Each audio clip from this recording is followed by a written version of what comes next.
You know, the great J. Paul Getty, the billionaire, was one of the best negotiators in global business history. Somebody asked him one time, Mr. Getty, what have we got to do to be as successful as possible in our lives? He said, well, success is really very simple. You've only got to do 3 things. He said, rise early, work hard, strike oil. You know, that's a pretty good formula, isn't it? Now, some of you EOers out there are saying right now, well, Don, that's fine and good, but I'm not in the oil business. No, but you know what? We've all got some potential oil patches out there where we can, in effect, strike our own oil by being really, really good at something that matters, and I think negotiation fits into that category. How many of you would agree that most people don't like to negotiate? Most people hate to negotiate. In fact, most people, even people who say they like it, all of us probably have at least a little bit of a disease that prior to this morning you probably didn't even know you might have had a little bit of. Now, I hate to be the bearer of bad news, but I'm going to tell you about the disease, and most of us have it. It's called Negotiophobia. And in business today, we can ill afford to have Negotiophobia. The good news is there's a solution to it, to how we deal with it. Well, first of all, what is Negotiophobia? Negotiophobia is a fear of negotiating based on limited experience, discomfort with uncertainty, and a lack of skill. Anytime we go into a negotiation with reluctance or without preparation, we're going to probably have a little negotiophobia come into play. And by the way, what is a negotiation anyway?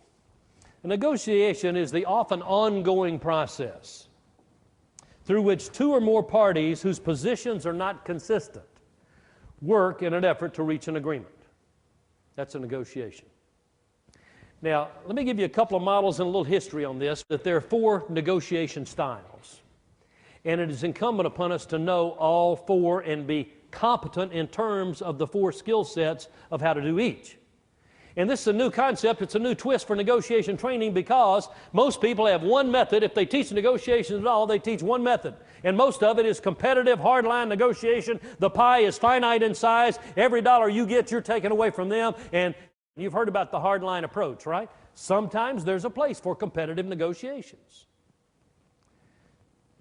Then there's another style called collaboration, and that's what the Harvard Business School teaches in their negotiation practices classes. It's always win-win. Try to create a win-win, lasting relationship. You know what? I like collaboration. I like win-win. That's where I like to go if they're going with me. Let me show you our grid. It's based on the idea that there are 2 axes on the grid. The vertical axis is what we call activation, and the horizontal axis is what we call cooperation. And the net effect of that is you've got 4 negotiation styles. So take a look at the screen. We've got proactive at the top and reactive at the bottom. So that vertical line is the activation line. Then the horizontal line is the cooperation line with low cooperation over here, high cooperation over on the right. The net effect of that is there are 4 types of strategies in negotiating. One is avoidance. I was going to put off talking about it, but I guess I've got to go ahead and tell you about it. Avoidance, these are the people who've got the most severe case of negotiophobia. They just don't want to go there.